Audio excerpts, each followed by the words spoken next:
Good evening, afternoon, everybody. This is Bronsons by any means necessary fantasy football talk for Wednesday, September 7th. This will be my final preseason video before I get into the week. Well, I don't have anything to say about week one other than what I said in my baseball video yesterday. Player studs. He drafted guys in the first, second, third, fourth, fifth, whatever round to start. So start them. Don't overthink yourself in week one. Just to make adjustments in week two, if necessary. I wanted to do this video sooner, but unfortunately I didn't. So most people have already drafted because the season starts tomorrow, right? I did 27 drafts. So I'm done. This morning was my last one. I'm not doing it anymore. I'm just ready for the season to start. I wanted to do this video sooner, but it is what it is. This is my 2022 perfect draft. I've done a lot of research into this. This is my ideal draft through the 27 drafts that I did, and the ADP of where these guys have been going for most of the draft. I mean, things have changed a little bit. Some guys have gone up, some guys have gone down. But you know, there's nothing wrong with a little reach at certain points, and so we're gonna get into that. But before we do, we're gonna talk about some things. I'm really tired. I only slept 2.5 hours last night. I was fine most of the day. I went because I didn't sleep last night. I tried to sleep last night. It wasn't happening. I don't know. I'm just anxious because I'm going on a trip tonight. I always get anxious the night before because I don't want to forget anything, or you know, and so I just get, you know, pumped. It's just a tremendous joy in my life to be able to travel. I'm so glad I finally started doing this. I wish I had started doing it earlier. So I'm anxious for that. I was anxious for that. I didn't sleep. So I went to work, and everything was fine. Everything's usually fine when I don't sleep. I feel a lot better. When I go to work, I was in a great mood, and then at the end of the day,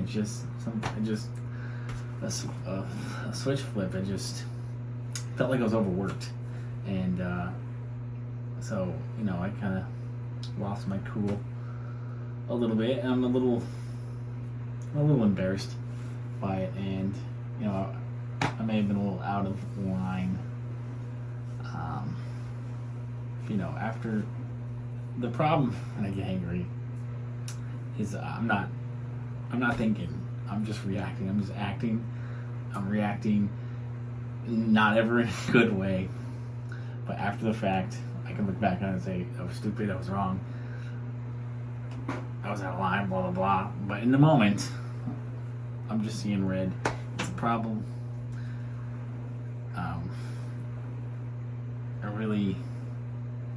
I've been putting it off, right? But I really do need to seek out anger management. And then my car, I feel like I have to fix something new in this car every week. It's getting aggravating. Like, my car has been very reliable. I'm very grateful for how long it's lasted, for the price I paid. But I just fixed the radiator hose. That didn't really seem to solve the problem. It's still leaking coolant, so obviously it does need a new radiator. It's the original radiator still, has never been replaced. I have to replace that. It needs an alignment pretty bad. It's eating my tires, and now the brakes seem to be failing. So I've got to get that fixed. I may have to use the cash that I've been saving for moving to get my car fixed, which is going to be a huge bummer because I haven't touched that cash for selling my Geo, and I've just been adding to it. On the rare occasions when I get cash tips, I'll add to the pile. So it's accumulating a little bit. I might have to dive into that to get my car fixed because I can't afford to.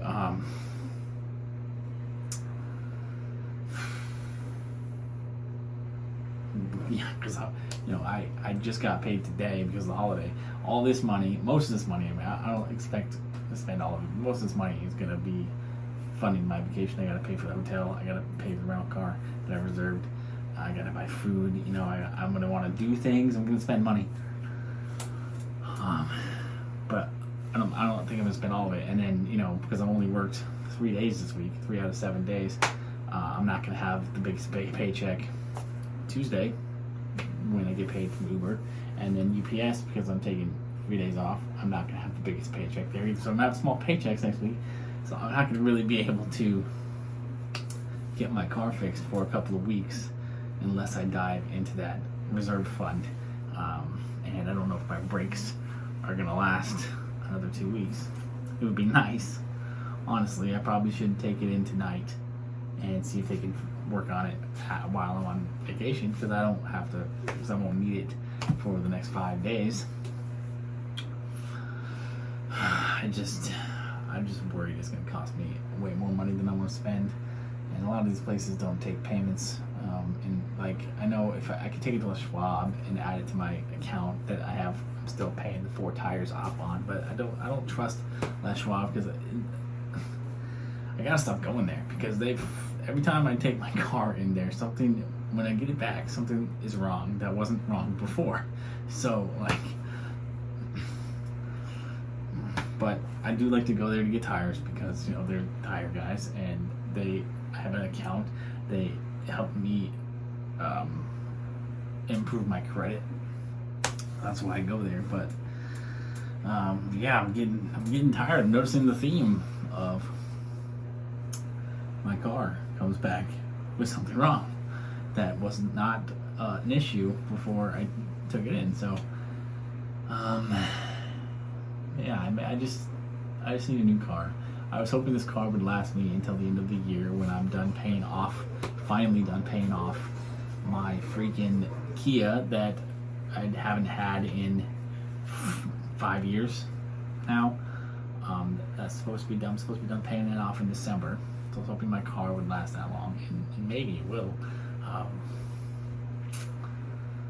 So maybe I don't know. Maybe I don't need to get an alignment. Maybe I just need to get the brakes fixed and just suffer through the next couple of months with my car annihilating my back tires.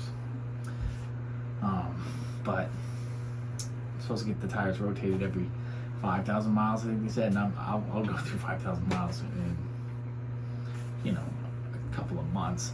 So I don't know. Something to think about while I'm on vacation. I just really was not wanting to have to deal with this right now. It's a bad time. It's never going to be a good time to have to make major repairs on a car, but now it's just really not the best time.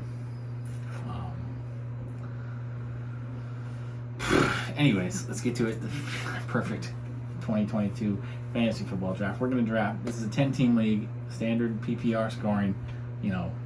This is obviously just my interpretation, my ideal draft. That obviously doesn't have to be everybody else's. But we're going to draft from the 9 spot in a 10-team league, so we're 9, and then we're going to be right there on the turn. So 9, 12, 29, 32, 49, 52, so on and so on. Okay, so at 9, we're going to get my boy from the Vikings, running back Dalvin Cook. I think he's ranked a little low. I've been seeing him go. He's been going 8, 9, 10. He's going on the 10, 11 turn a lot in these 10-team leagues. I'm taking him at 9, and then at 12, after the turn, we're going to. I know there's some good wide receivers there: Deebo Samuel, Stephon Diggs, guys I really love at that spot. But we're going running back heavy here early. We're going with Alvin Kamara. If he's still there at 12, he's the ideal candidate for me. If he's not, we're going Joe Mixon, another running back 1. So we're going to stack running back 1s here with our top 2 picks. And at 29, guess what we're doing? We're going running back again. We're going Nick Chubb. I'm a big Nick Chubb guy. Always been a big Nick Chubb guy. I think he's constantly underrated in every draft. This year's no different. I think he's a running back 1 who's going as a running back 2. You can get Nick Chubb. He's not always there at 29, but his ranking is in the high 30s. His ADP is at about 29, 30 in that range. So he's sometimes going to be there. If he's there at 29, he's the guy we're taking. And then at 32, no shortage of wide receiver choices here. But our wide receiver 1 is going to be Deontay Johnson. Deontay Johnson is dropping his ADP a little bit because people are worried about the quarterback situation in Pittsburgh, but they shouldn't be, because Ben Roethlisberger, quite honestly, was terrible last year. So Mitch Trubisky, as bad as he may be, can't be much worse. And Kenny Pickett, as a rookie, is probably going to be better. So that's only going to help Deontay Johnson's situation. And the fact that Deontay Johnson does most of his work close to the line of scrimmage means he's going to get a lot of targets and a lot of catches, which is great in PPR. And he's going to do his damage after the catch. He's a lot like Deebo Samuel. He's a little Deebo Samuel light. So we miss out on Deebo because we go running back heavy, but we can get Deontay at the top of the 4th round as our wide receiver 1. That's just me. Obviously, there's a lot of other wide receivers that you could take at that spot. In the 5th round, we're going to get our tight end, the elite guys, Travis Kelce, Mark Andrews, Kyle Pitts. 95% of the time, they're going to be gone. Kelce Andrews is going to be long gone. Kyle Pitts might still be there 49. Highly unlikely this year. But 49, we're going to reach a little bit to get Darren Waller. He's the best of that next tier of tight ends, I think. And the week 6 bye is very favorable. There's not a lot of teams that have a bye in week 6.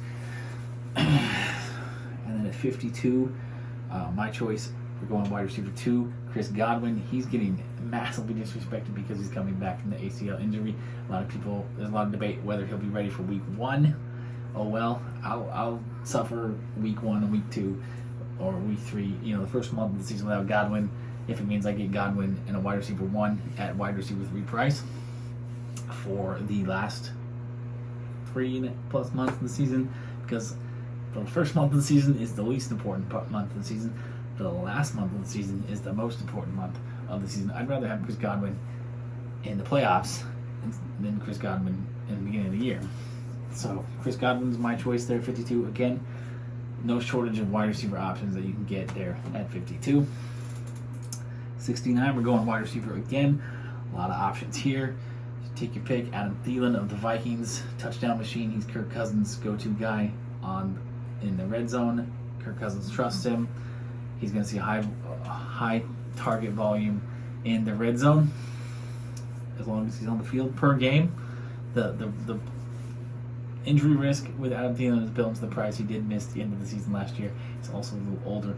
That's why you're getting him at this price, but he's going to put up wide receiver 2 numbers on a per game basis. You're getting him at a wide receiver 3 price, wide receiver 4 price. In some cases, that's value. Allen Robinson, we're hoping for a bounce back season with him in the Rams offense with a much better quarterback, much better coach, much better situation overall. Allen Robinson up until last year was a very, very reliable fantasy option. There's no reason to think that won't continue now that he's out of that shithole in Chicago. And then Michael Thomas. If Michael Thomas can come back and be 75% of who he used to be, he's going to be a steal at this pick. The problem with Michael Thomas is he's already hurt again, and he's been hurt for the last 2 years. That's why his price is so low, and that's why a lot of people, his ADP is actually lower than his ranking, because people are tired of Michael Thomas. Honestly, they've been burned by Michael Thomas. They don't want any part of Michael Thomas. I'm still buying Michael Thomas, or was still buying Michael Thomas at this point, because you could get a potential wide receiver 1 at wide receiver 4 price. There's a lot of players like this at the wide receiver position this year. Chris Godwin, Michael Thomas, Adam Thielen's a huge value. And then another guy we're going to talk about, we're going to draft later, a guy who is my favorite pick of this entire 2022 draft cycle, and maybe one of my favorite picks of the last, half decade, last 5 years in recent memory. Is the best value pick in fantasy for the year. So our top 7, we've got 3 running backs, 3 wide receivers, and a tight end. Now, notice we haven't drafted quarterback because this is the year. It's always been this way, but this year I think is worse. This has been a year where the quarterbacks are getting reached for a lot more than normal. There's quite a few drafts where I missed out on quarterbacks because I waited 1 round too long.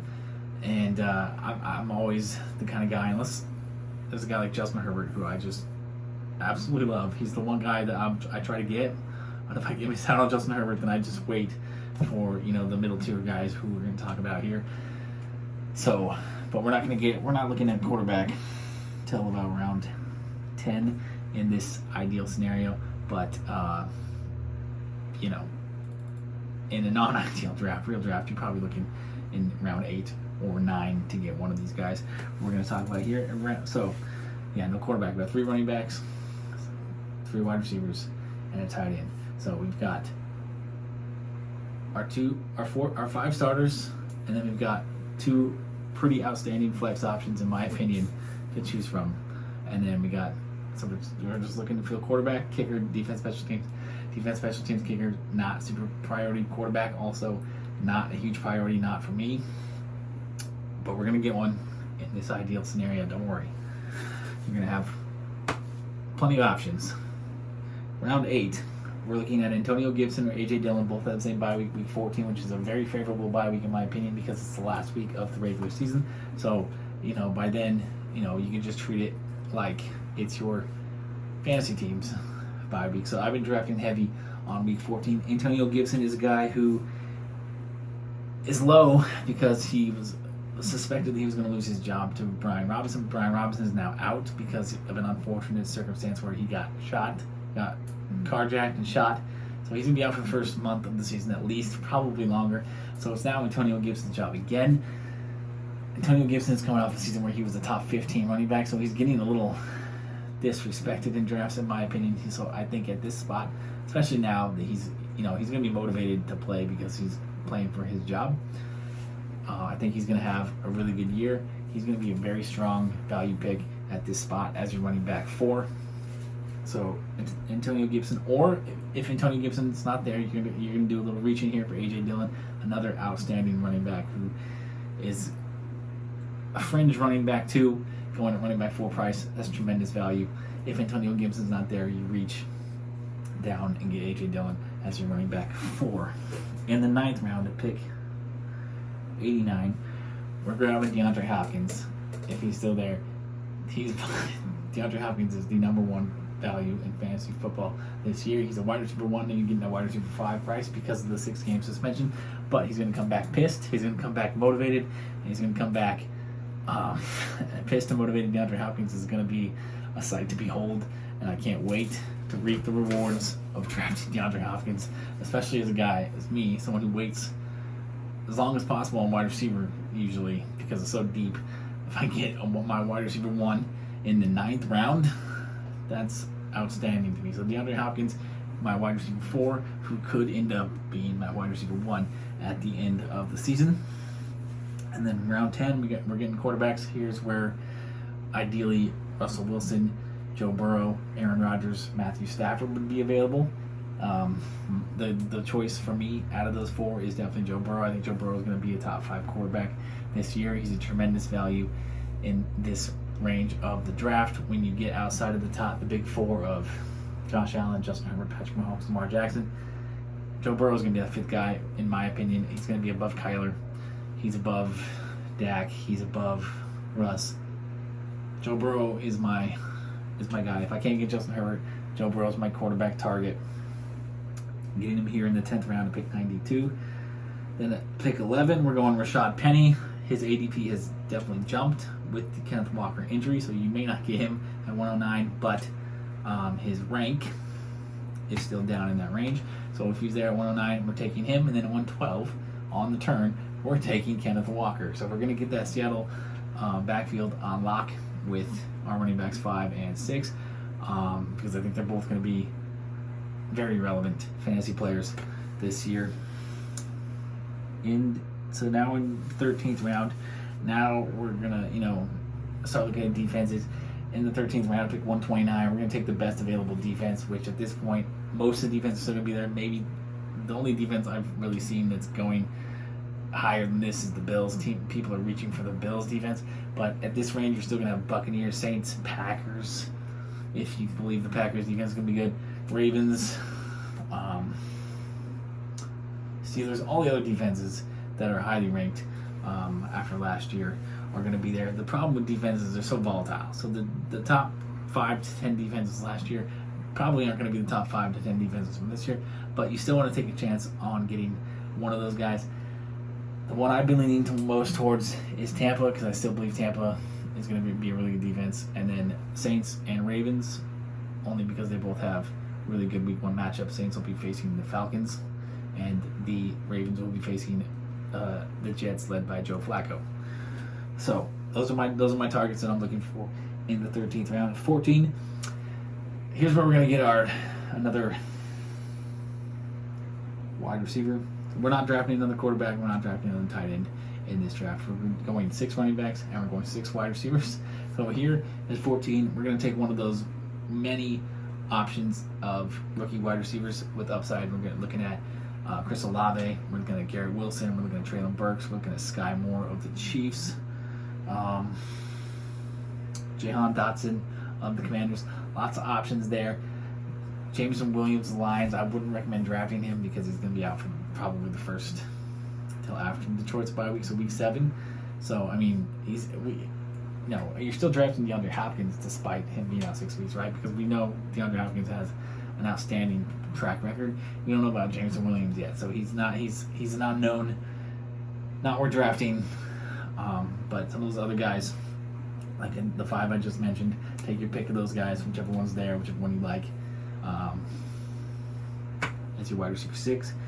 15, we're taking another defense special teams just because I like to carry 2, play the matchups.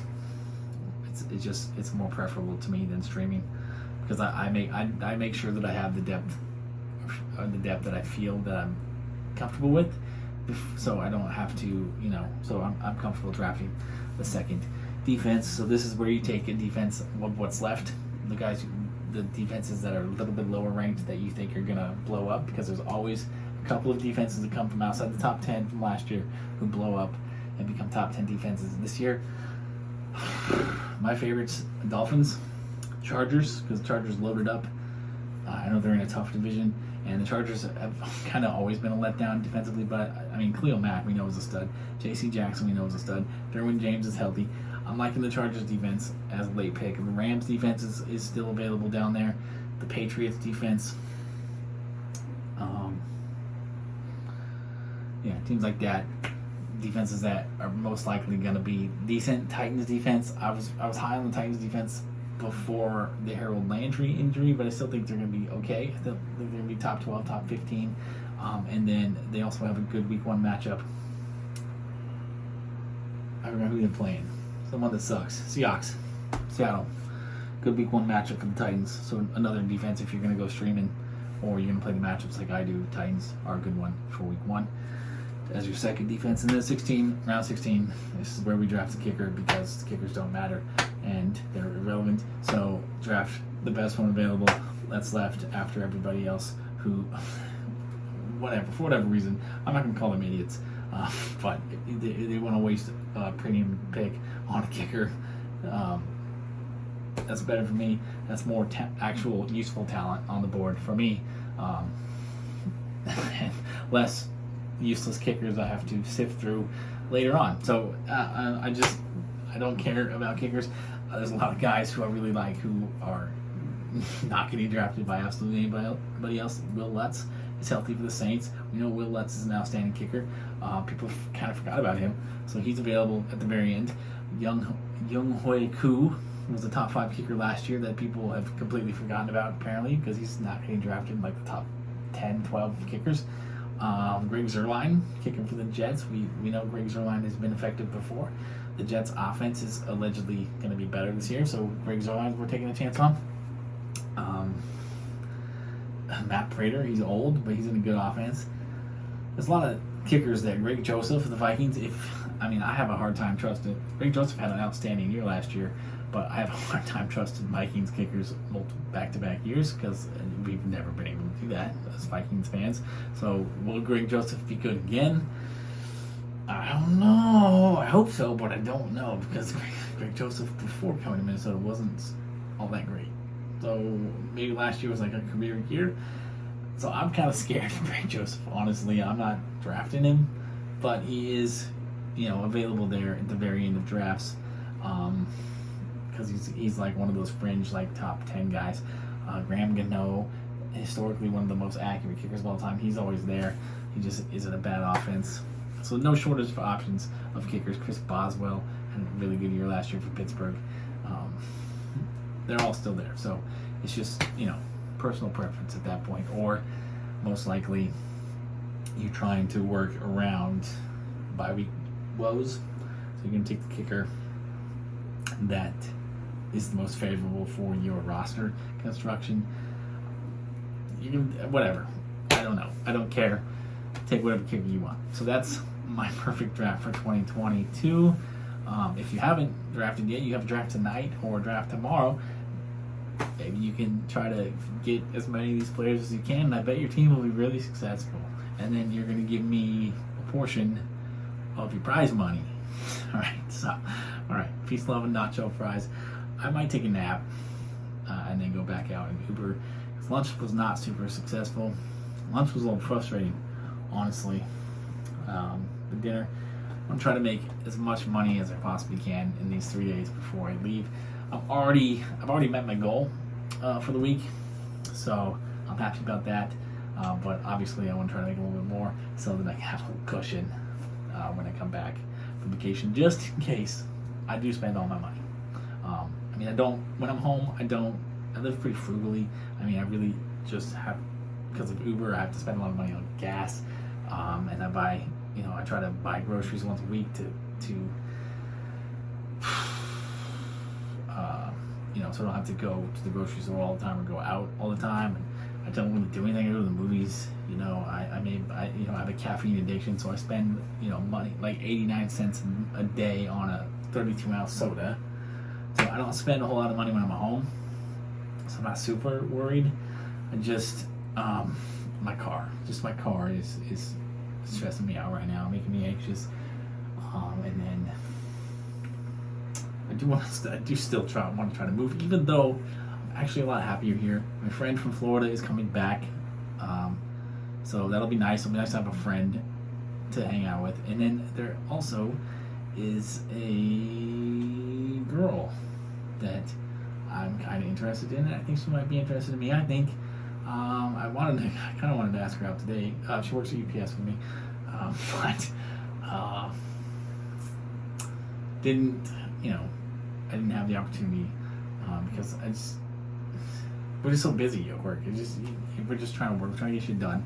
There's not really a whole lot of opportunity to kind of talk personally. And then I had a little bit of a blow up this morning before I left, so hopefully she didn't see that. But it would be nice to have a girl. I know a girl would chill me out, would help me, feel like I belong somewhere, or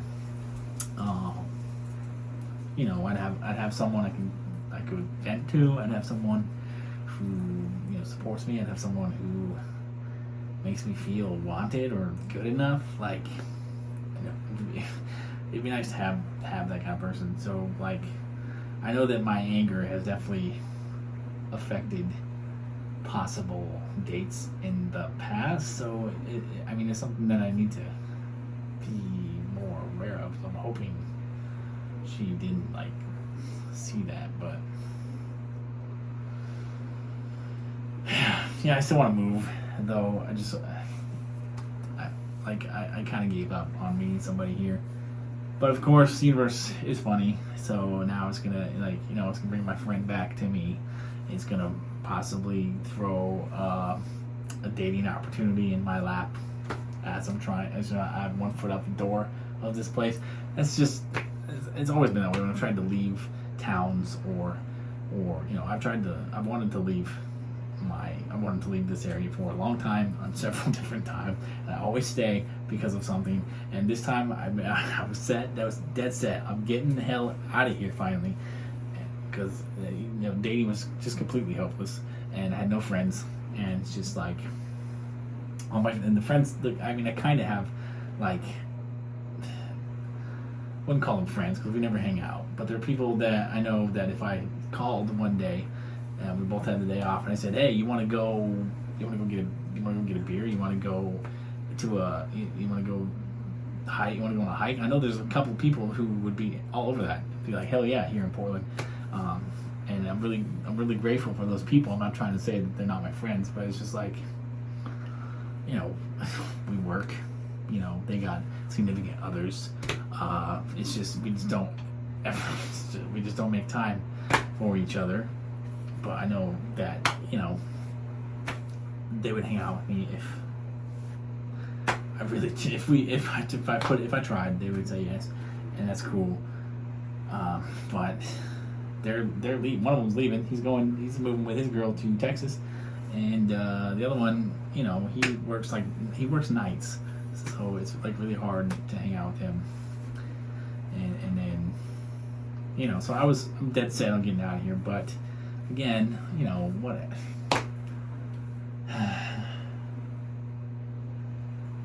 I don't know. It's also really frustrating because I can't find a place. So I have vacation time, like union benefit, 1 week vacation time. The set because you get 2 weeks at UPS. I already had 1 week for my birthday week back in May. That's when I went to Puerto Rico and Washington D.C. And then I have another one for the first week of October. I was hoping to go somewhere new, spend a week somewhere new, but it looks like I'm gonna have to go to Arizona and put in as much effort as I can to find a place. And if I can't find a place while I'm physically there for a week, then I'm just gonna be like, okay, it's not meant to be right now. I'm gonna stay in Portland, spend some time with my friend who's back, and try again in 2023. But yeah, so this video was a hell of a lot longer than I intended. I am so sorry, but I hope that you guys were at least a little bit entertained. I just wonder how long this is going to take to upload. But I don't know. I'll probably be asleep the next couple hours, so hopefully it uploads while I'm there. I'm still waiting for my stuff. The movies I tried to start downloading hours ago for my flight. Even though it's a red-eye flight, I'm probably going to sleep. I'm definitely going to sleep on the way there, because it also helps with jet lag by sleeping on the plane. I've discovered I have no intention of watching them on my flight there, but I'm definitely going to need some stuff on my flight back. So I'm trying to download a couple of movies. I'm going to bring my book. I always bring my book. I'm a voracious reader. I love reading. I always have loved reading. So I always make sure I have something to do on the plane, because I cannot just sit there for 4 hours and look out a window and stare at clouds. That's just not me. I was ever diagnosed ADD, and I don't know if I'm ADD, but because of the times that I live in, because of everything's so instantaneous, everything's so right there at your fingertips, I've become maybe a little ADD. Like, I can't just, I've never been able to sit still. I think that's just my anxiety, and I'm just fidgety. But yeah, I gotta have stimulus. I can't just sit there and meditate. That's just not who I am. I gotta have something to do. I gotta have a book to read. I have a phone to play with. I gotta have a movie to watch. I gotta have something, a ball to bounce around, play with, something. My hands gotta be occupied. My eyes gotta be occupied if I'm not sleeping. So I always make sure that I have stimuli on my flights. And alright, I did my salutations like 10 minutes ago. I'm still rambling. I'm sorry. Thanks for watching. Good luck in your fantasy football seasons. Take my advice as much as possible. You're gonna have a successful year. My teams are never terrible. I've never had a terrible team. I have had a last place team once, but that was just like terrible luck. It had nothing to do with my team sucking. I was like the second highest scoring team in the league. I just always went up against a team that just scored the most points that week. So my points against was astronomical, and so like my team was not bad at all. Just terrible luck. And then injuries happen. So if injuries, my teams are always pretty good. They're always competitive. Usually make the playoffs. I know what I'm talking about. I'm not trying to be like an expert or a genius or that. I would love to get paid for this. I'd love to go viral for this, but I do feel pretty confident in the things that I say when it comes to fantasy sports being right, and I feel like I'm definitely more right than I am wrong. I just want to make note of that because people think I'm such a negative person, but I do dwell on what's wrong often in my life, and it's a problem. I don't think that makes me a negative person. I think that's just because that's the way I was raised. Like my parents I hate to trash my parents because I understand now as an adult. They were very young. They were growing up with me. Like by the time my parents were my age, they had a freaking teenage. They had a high schooler. I can't even imagine right now, being 35, having a teenage daughter or teenage son. I lose my mind. So I understand. I don't think I was a difficult kid, but they didn't have the best childhoods. They were doing the best they could. So I hate to trash on my parents because we have a much better relationship now. But it was a very negative environment. It was very negative based rearing. So it was like there was no reward for good. There was only punishment for bad. I could get, say I have 5 classes. I could have A, and then like a C or D something, and they don't give a shit about those A's, those 4 A's. They're not gonna say a damn word about those 4 A's. They're just gonna say, "Oh, you got a C. That's not acceptable. You're grounded." Blah blah blah. And I'd be like, "Okay." So that's just the environment that I was raised in, and so it's very tough to try and break out of that, to not dwell on what's wrong because that's been my life. Ignore the positive, ignore all the stuff that's going great, and just dwell on that one thing that's wrong and fix that. But man, I'm getting a little emotional. This is like, I need therapy too. I need anger management and I need therapy. But so I'm not a negative person. I'm a very optimistic person. I'm also a very reality-based person too. So I'm very hopeful, very optimistic, and I dream. I'm ambitious, and I get disappointed a lot, and then I dwell on that disappointment instead of the stuff that's going good. I don't know how to flip that switch in my brain. I probably never will, but that doesn't mean that I'm not. If someone brings up the good things I'm doing, I'm gonna acknowledge it and I'm gonna smile and all that stuff, and we can talk about it. But like, my brain is gonna dwell on that one thing that's wrong until it's not wrong anymore. So, yeah. All right. I cannot. This is almost 40 minutes. I gotta shut the hell up. All right. It's gonna be a really interesting. Rams Bills is gonna be awesome tomorrow. I don't know if I'm gonna get to watch it because I'm gonna be in another place. I'm gonna hopefully try to find a place to watch it. I may even be able to watch it in my hotel room. I don't know. I kind of want to be out exploring, but I don't want to miss this game either. Rams Bills is gonna be fantastic. Could be a Super Bowl preview. We can see the Rams Bills here in the very first game of the season, and we can see Rams Bills in the last game of the season. Very, very possible. So I don't know who's going to win that game. I think, honestly, I don't think the Bills are going to lose very many games this year, but they might lose this game. So, yeah. Goodbye. I'm done. No more salutations, no more talking.